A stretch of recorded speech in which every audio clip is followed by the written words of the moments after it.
Nós desejamos um bom domingo a cada irmão, que possa desfrutar deste dia na comunhão do Senhor, na união com a sua família, buscando a presença de Deus, se alegrando com os seus queridos e louvando ao Senhor pelas ricas bênçãos que Ele tem dispensado a cada um de nós.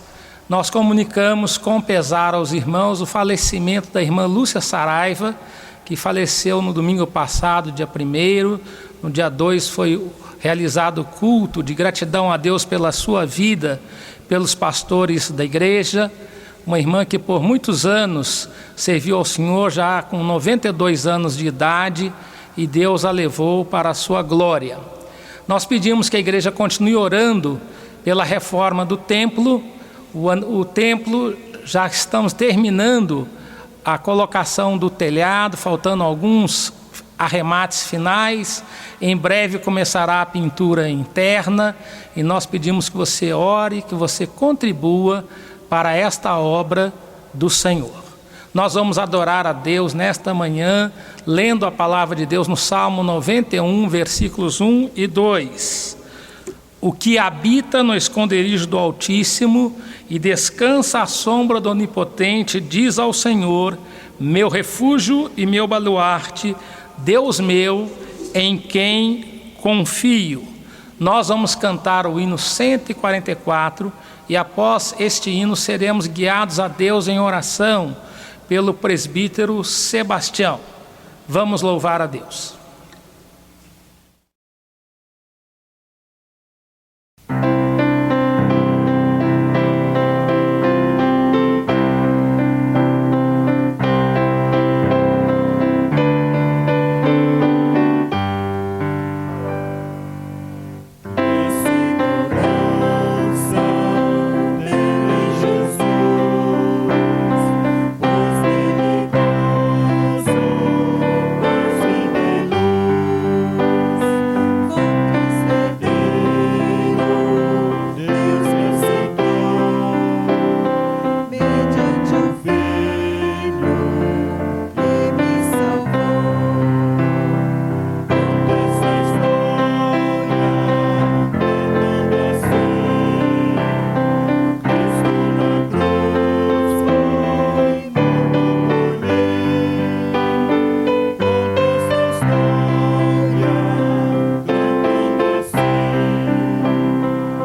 Senhor nosso Deus, nosso Pai amado, louvado seja o nome do Senhor, pela oportunidade de estarmos na Tua presença, louvando, bendizendo o nome do Senhor, exaltando o Teu bendito e glorioso nome. Louvado seja o Deus, porque em meio a tantas lutas, o Senhor tem sido o Deus fiel conosco. O Senhor tem sido o Deus que tem nos amparado, tem nos protegido, tem nos guiado, e o Senhor tem sido o Deus das nossas vidas. Queremos, ó Deus, pedir ao Senhor a Tua bênção por cada família da nossa igreja, por cada irmão que está ouvindo este programa, que este programa possa atingir muitas e muitas almas para a honra e glória do Senhor. Abençoe, ó Deus, os pregadores da Tua palavra, os nossos pastores, que seja um instrumento nas Tuas mãos para abençoar as nossas vidas. Fica, Senhor, conosco. Oramos com gratidão por tudo, em nome de Jesus. Amém.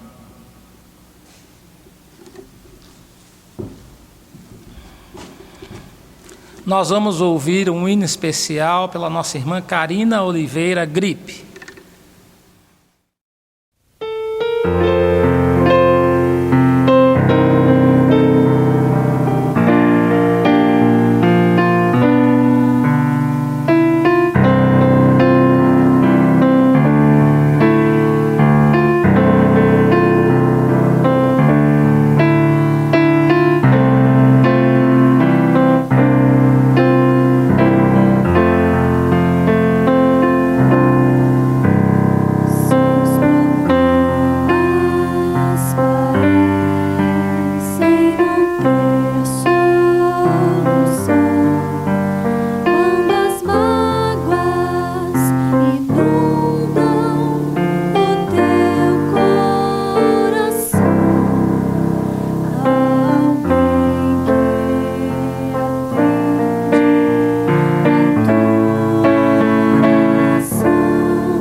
Vamos ler a palavra de Deus no Salmo 91, versos 14 a 16. Porque a mim se apegou com amor, eu o livrarei, pô-lo-ei a salvo, porque conhece o meu nome. Ele me invocará e eu lhe responderei. Na sua angústia eu estarei com ele, livrá-lo-ei e o glorificarei. Saciá-lo-ei com longevidade e lhe mostrarei a minha salvação. Alguns irmãos vão aniversariar esta semana, irmãos que buscam ao Senhor e são abençoados pelo Senhor e têm sido abençoados com mais um ano de vida. Nós lembramos nesta semana, no dia 12, irmão Milton Rodrigues, Raquel Werner de Oliveira Pimentel.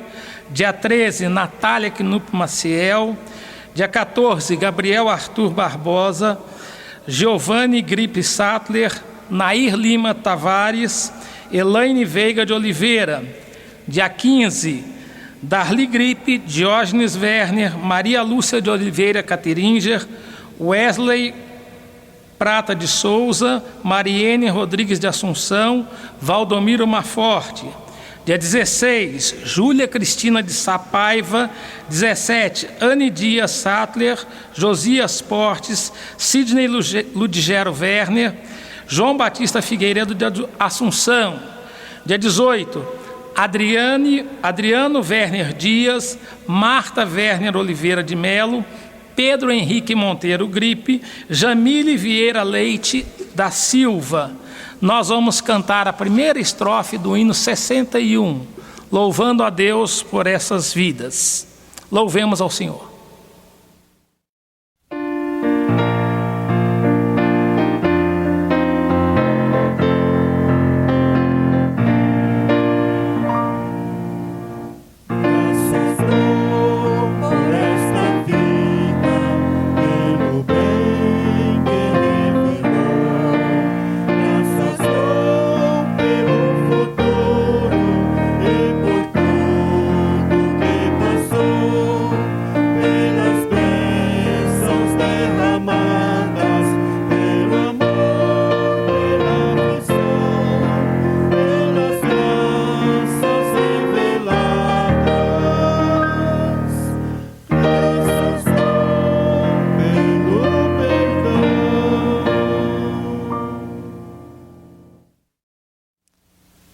Vamos orar. Louvamos-te, ó Deus, por estas vidas preciosas, por mais um ano que o Senhor concede à vida destes irmãos, e pedimos que o Senhor os fortaleça, abençoando as suas vidas, enchendo-os do teu poder e da tua graça, do desejo constante e ardente de buscar a tua presença, de honrar ao teu nome, de testemunhar do nome de Jesus, de servir com alegria ao Senhor. Abençoe e guarde estas vidas, dando sempre o crescimento em Cristo Jesus, em nome de quem nós oramos. Amém.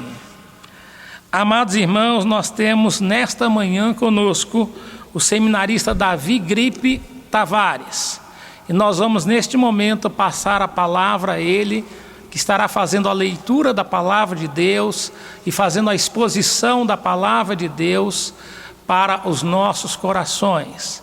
Ouçamos com atenção este irmão. Bom dia, amada igreja. É sempre um prazer estar aqui com os irmãos para compartilhar a palavra do Senhor. Estou com saudade de todos e em meio a este momento de quarentena, enquanto eu estou aqui, infelizmente não estou podendo vê-los como eu gostaria, mas pela graça de Deus posso compartilhar com os irmãos a palavra e pregar a palavra do Senhor. A mensagem desta manhã se encontra no Evangelho de Marcos, capítulo 5, dos versículos 24 a 34. O Evangelho de Marcos, capítulo 5, versículos 24 a 34. Que diz assim: Grande multidão o seguia, comprimindo-o. Aconteceu que certa mulher, que havia 12 anos, vinha sofrendo de uma hemorragia, e muito padecera à mão de vários médicos, tendo despendido tudo quanto possuía, sem, contudo, nada aproveitar, antes, pelo contrário, indo a pior. Tendo ouvido a fama de Jesus, vindo por trás dele, por entre a multidão, tocou-lhe a veste, porque dizia: se eu apenas lhe tocar as vestes, ficarei curada. E logo se lhe estancou a hemorragia, e sentiu no corpo estar curada do seu flagelo. Jesus, reconhecendo imediatamente que dele saíra poder, virando-se no meio da multidão, perguntou: quem me tocou nas vestes? Responderam-lhe seus discípulos: vês que a multidão te aperta e dizes: quem me tocou? Ele, porém, olhava ao redor para ver quem fizera isto. Então, a mulher, aterrorizada e tremendo, cônscia do que nela se operara, veio, prostrou-se diante dele e declarou-lhe toda a verdade. E ele disse: filha, a tua fé te salvou, vai-te em paz e fica livre do teu mal.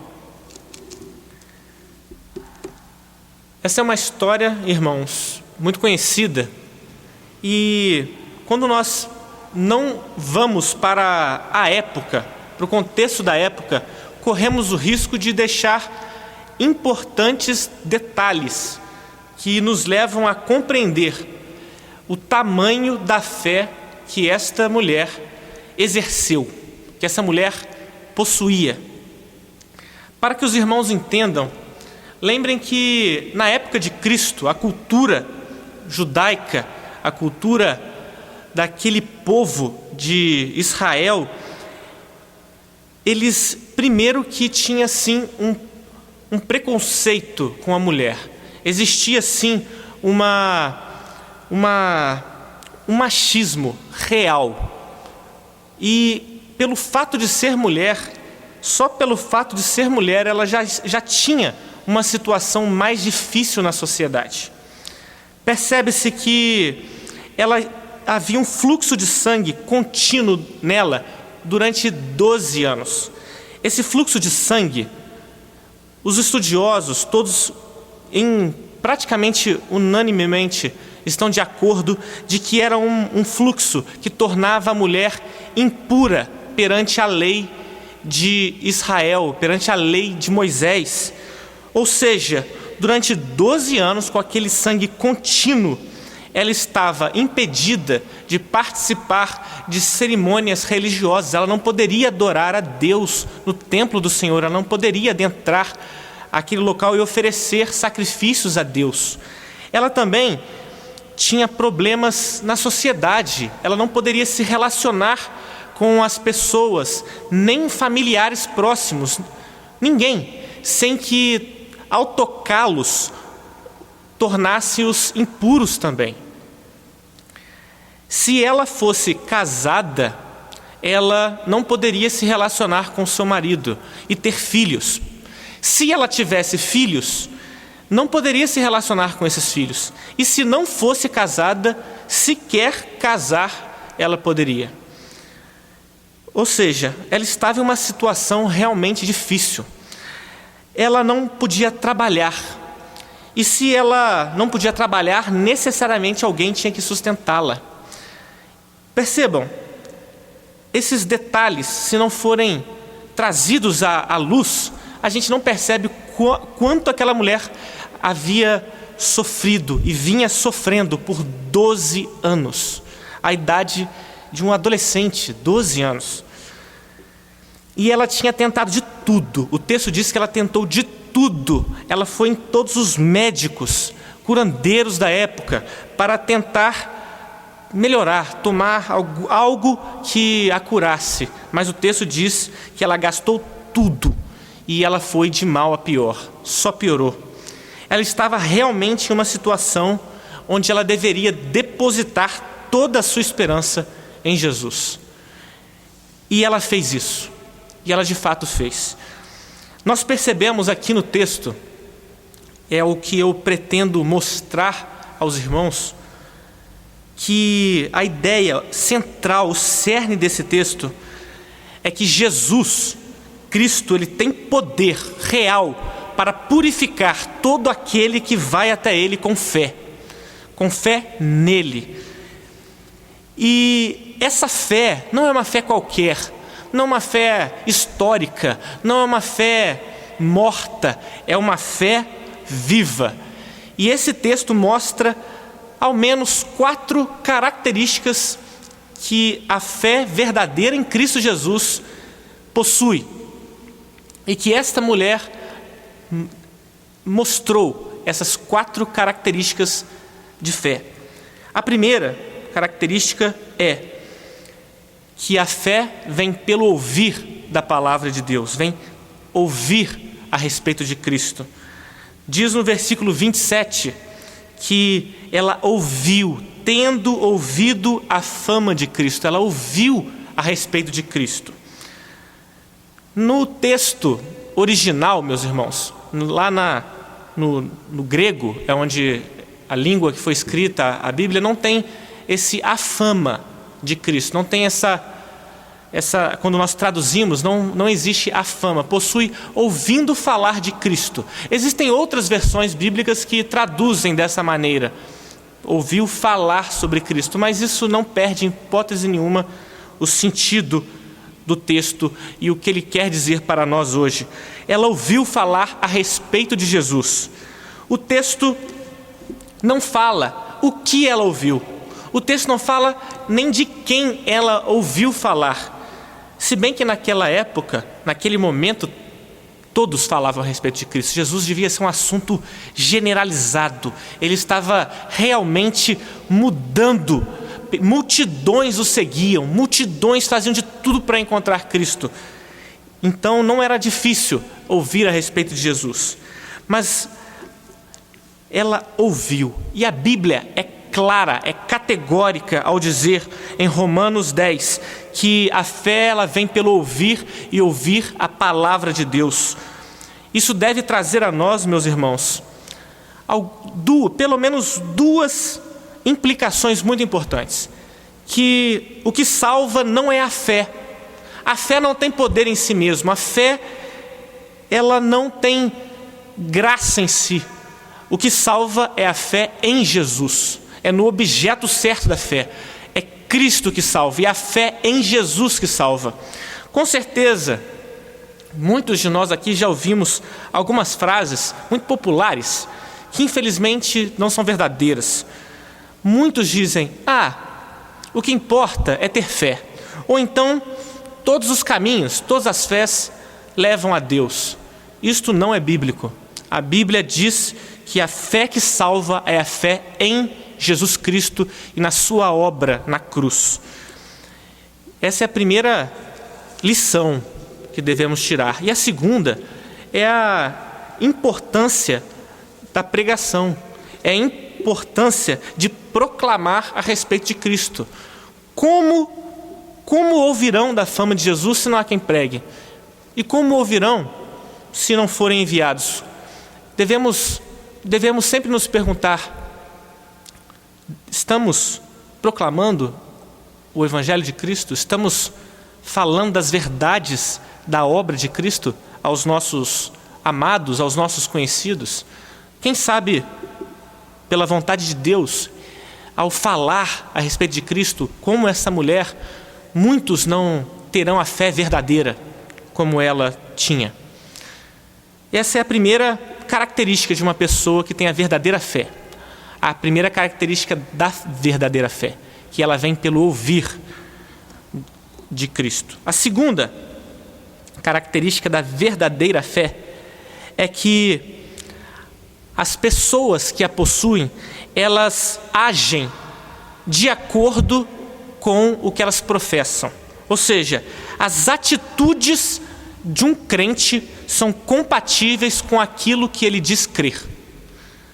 Uma fé genuína é uma fé viva, uma fé que age, não é uma fé morta. Versículos 27 e 28 diz que essa mulher, vindo por trás dele, de Jesus, Por entre a multidão tocou-lhe a veste, porque dizia: se eu apenas lhe tocar as vestes, ficarei curada. A fé verdadeira em Jesus nos leva a viver de acordo com aquilo que professamos. Eu quero dar uma ilustração. Se estivéssemos no culto, passou a quarentena, já está tudo normal, estamos aqui no culto, a igreja é cheia, e de repente entra alguém dentro da igreja, te procura, olha para você e fala: olha, venha que a sua casa está pegando fogo, levante-se e a sua casa está pegando fogo. O que você faria se você acreditasse nas palavras daquela pessoa, do diácono que veio e te deu essa informação?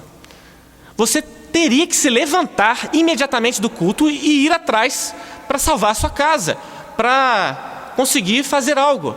Se você, por acaso, não se levantasse, se você ficasse sentada no culto e falasse para a pessoa: olha, eu acredito em você, mas espera um pouquinho, que eu vou terminar aqui de ver o culto e depois eu vou para casa, depois eu ajo, depois eu faço algo, mas eu acredito em você, tá? Eu acredito em você. Eu sei que a minha casa está pegando fogo, mas daqui a pouco eu vou. Você acha que alguém ia acreditar que você teve fé na palavra daquele que veio e te deu a informação de que a sua casa está pegando fogo? Em hipótese alguma, todo mundo ia pensar: ela não acreditou nele. Porque se tivesse acreditado, ela teria feito algo, ela teria agido. Da mesma maneira, nós que temos fé, se temos fé verdadeira em Cristo, na sua obra na cruz, que Ele é Deus, na pessoa dEle, a nossa vida tem que ser de acordo com aquilo que nós professamos. Esta mulher, ela arriscou tudo. Ela confiou em Jesus de forma que foi atrás dele por entre a multidão. O texto diz que as multidões apertavam a Cristo. Ele estava rodeado de gente. E ela foi entre a multidão, passando no meio. E ela estava impura. E cada pessoa que ela encostava se tornava impura também. Elas deveriam ficar de repouso, deveriam se banhar, se purificar. Era um ritual extremamente cansativo, e toda aquela multidão, com certeza, se percebesse que aquela mulher estava encostando neles, iriam com grande chance rechaçá-la, iriam ficar com raiva, com ódio dela, iriam ir contra ela. Alguns estudiosos, grandes nomes, grandes teólogos, chegam a conjecturar que era possível que ela fosse até morta pela multidão enraivecida, porque todos estariam impuros, porque ela ia encostar em um impuro, aquele impuro ia encostar no outro, e toda aquela multidão ia estar impura. Ou seja, a atitude dela, quando a gente entende a atitude dela, nós vemos que ela colocou toda a sua confiança em Cristo, toda a sua ficha em Cristo. E de fato, ela agiu de acordo com o que ela acreditava. Ela confiou que Jesus não se tornaria impuro também como as outras pessoas. Ela acreditou que quando ela encostasse em Jesus, ele não se tornaria impuro. Pelo contrário, ele a purificaria. Isso é fé verdadeira. Fé verdadeira. Irmãos, um questionamento. Temos tido esta fé onde nós depositamos toda a nossa confiança em Cristo, onde em meio às dificuldades, quando estamos encurralados, não temos esperança aos olhos humanos, ou mesmo quando temos, mesmo em toda situação, em toda e qualquer situação, colocamos para Deus a nossa confiança. Quando vamos fazer uma cirurgia, nós confiamos em Deus, que Ele vai guiar os médicos, ou nós confiamos nos médicos somente? Nós devemos confiar em Deus. Devemos buscá-lo em meio aos problemas e agir em conformidade com aquilo que nós dizemos crer. A terceira característica, meus irmãos, da verdadeira fé é que ela purifica e restaura por meio do seu poder, pelo poder de Jesus. Esta mulher, diz o texto que assim que ela encostou em Jesus, o versículo 29 diz que logo se lhe estancou a hemorragia e sentiu no corpo estar curada do seu flagelo. O poder de Jesus apresentado nesse texto não é um poder humano, não é de origem humana, é um poder divino, é um poder de Deus. E este atributo de Deus, poder que criou o mundo, o grande poder criacional de Deus, que criou o mundo, e não apenas criou, como também está recriando o mundo, livrando o mundo das mazelas do pecado, o poder que está restaurando almas, restaurando o mundo. Este poder é colocado neste texto em um homem, Jesus, 100% Deus e 100% homem, o único Deus eterno. Este poder de divindade é o que importa em todo o milagre de Cristo. Vocês acham que Jesus curava simplesmente para transformar a vida das pessoas momentaneamente melhores? Meus irmãos, eu quero que vocês reflitam que esta mulher de fato foi curada. Ela foi curada do seu problema físico, mas ela veio a falecer de outra coisa. Ela faleceu, ela morreu, como todos nós vivemos e morremos. Você acha que Jesus curou multidões, Jesus curava apenas para trazer um momentâneo período de vida melhor para aquelas pessoas que ele curou? Não. A Bíblia diz claramente que os milagres que Jesus fez, e os escritores dos evangelhos também os escreveram, esses milagres, para que, crendo, tenhamos vida em seu nome. Crermos que Jesus é Deus. Os milagres, eles são testemunho, eles testemunham que Cristo é Deus. Ele é o Messias prometido pelo Senhor. Ele é o ungido eterno de Deus, o Santo de Israel, aquele que veio libertar o seu povo das mãos do pecado, das garras do pecado. E aqui, quando Jesus curou esta mulher, ele estava apenas prefigurando, ele estava apontando, dando uma pequena parcela, demonstrando em pequena parcela, ao purificá-la, do que ele faria e fez na vida daqueles que creem em seu nome. Purificou a esse povo dele dos seus pecados. A purificação dessa mulher da hemorragia aponta para a purificação que Jesus fez na cruz do Calvário, dos pecados de todo aquele que crê nele. Ao morrer na cruz, Jesus carregou os nossos pecados. Ao se entregar na cruz do Calvário, Jesus, ele era o único ser humano puro da face da terra, sem pecado. Este único ser humano e Deus, Deus homem, ele recebeu os pecados de multidões de pessoas impuras, indignas e pecadoras. Foram depositados sobre ele o pecado de todos nós. E Deus fez a sua justiça. Deus Pai puniu seu próprio Filho na cruz. A criatura mais bela do universo, o ser grandioso, eterno, que criou tudo, que criou a mim e a você. Ele, como cordeiro, foi morto em nosso lugar. Foi uma morte injusta. Ele não merecia a morte. Tanto não merecia como ele ressuscitou. A ressurreição de Cristo é a prova clara de que ele foi pesado na balança de Deus. Ele foi tido como inocente. E ele ressuscitou, porque a morte não tragaria, ele não merecia a morte. Mas ele, durante aquelas horas de agonia na cruz, ele foi moído pelas nossas iniquidades. Deus Pai o puniu e fez a sua justiça em Cristo. A punição que eu e você merecíamos. Ele pegou a nossa impureza sofreu ela, e para nos dar a sua justiça, para nos fazer puros. A pureza de Cristo, a justiça de Cristo conquistada na cruz, para todo aquele que crer em seu nome, ele se torna justo também.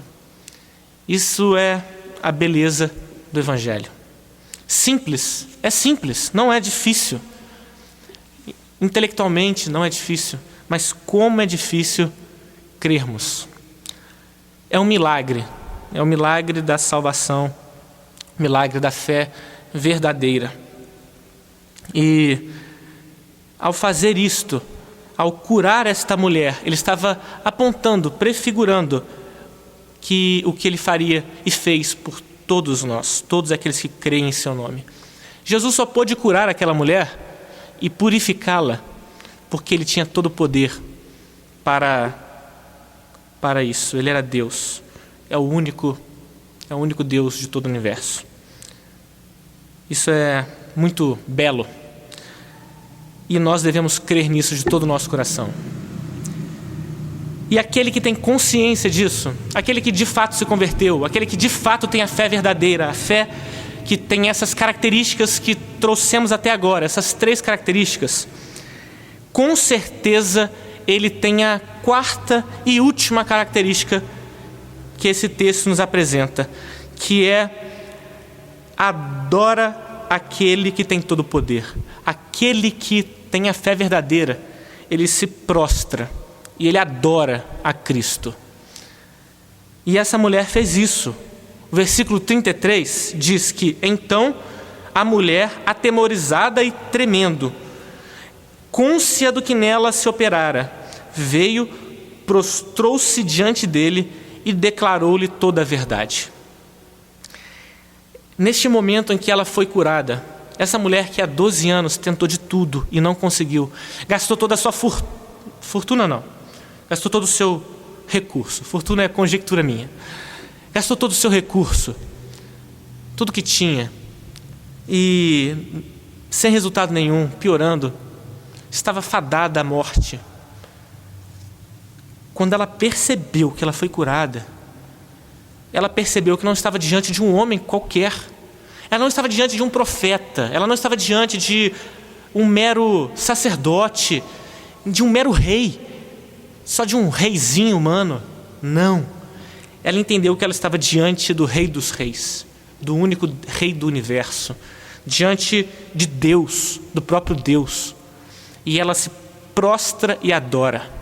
A Bíblia, durante a Bíblia, algumas ocasiões, alguns homens, quando viram anjos, eles se prostraram diante desses anjos, e os anjos não receberam adoração. Eles têm temor de Deus, os anjos de Deus têm temor, eles falam: olha, levante-se, eu sou só um anjo. Pedro, alguns homens, quando fizeram curas, milagres, as pessoas queriam adorá-lo. Paulo, as pessoas queriam adorar Paulo, eles falaram: olha, eu sou homem igual vocês. Não, isso é idolatria, levantem-se. Quem curou foi Deus, foi Cristo. Mas aqui Jesus não a repreende pela adoração. Jesus, ele não a repreende. O motivo disso é porque ele é o único que merece adoração. Ele é digno de adoração. Não havia nenhum erro naquela mulher em adorar a Cristo. Pelo contrário, estava certo. Ele é o único que deve receber o nosso louvor e a nossa adoração. E para terminar, meus irmãos, esta pregação, eu quero apenas trazer a sua memória,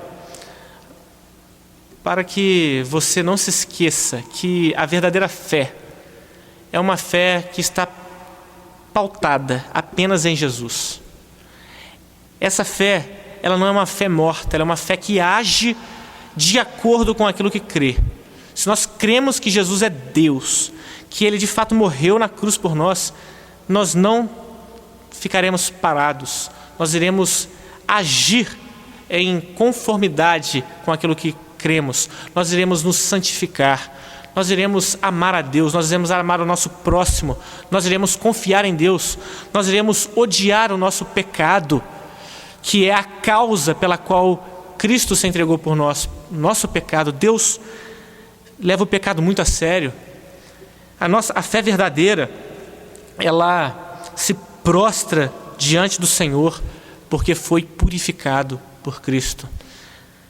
E, meus irmãos, assim como esta mulher foi salva, ela foi salva não apenas da sua enfermidade, ela foi salva dos seus pecados, ela foi livrada dos seus pecados, ela mostrou que ela tem a verdadeira fé. Eu oro e eu quero que os irmãos orem também, para que de fato tenhamos a verdadeira fé, a única e verdadeira fé em Cristo, no único Deus e Salvador de todos os homens. Quero orar para terminarmos o sermão. Senhor Deus, nosso Pai, muito obrigado, Deus, porque o Senhor salva pecadores. O Evangelho, Pai, é simples. O Evangelho é o Deus Criador vindo em direção a homens pecadores, imerecedores de salvação, mas esse Deus nos ama a tal ponto que deu o seu próprio Filho para que todo aquele que crê, e apenas aqueles que crerem, eles serão salvos, eles não perecerão.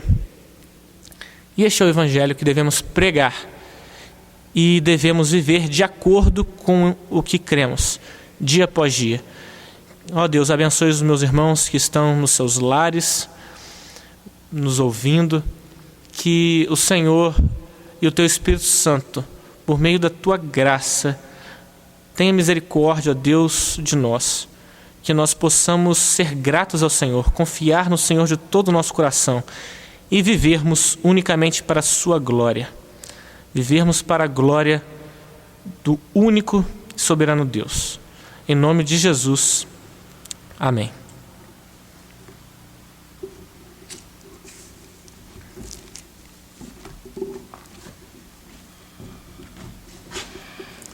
Nós vamos ouvir a família Andrade e Heller Sattler louvando a Deus com o hino Aflição e Paz.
Oremos. Nós te louvamos, ó Deus, porque fomos alvos da tua graça maravilhosa através do Senhor Jesus Cristo, que entregou a sua vida na cruz do Calvário para nos dar uma nova vida. E nós te louvamos porque Jesus não faz acepção de pessoas. Não há impureza tão grande que não possa ser purificada pelo Senhor Jesus. Jesus purificou aquela mulher hemorrágica. Não há pecado tão grande que não possa ser perdoado. Não há tendência pecaminosa tão difícil que Jesus não possa transformar, santificar e restaurar. Nós te louvamos pelo poder do Evangelho, poder para curar, poder para transformar, poder para restaurar, poder para salvar. Nós te adoramos, porque Jesus Cristo é o nosso Senhor e Salvador, que pode moldar, transformar as nossas vidas para sermos conformados à imagem do Senhor Jesus.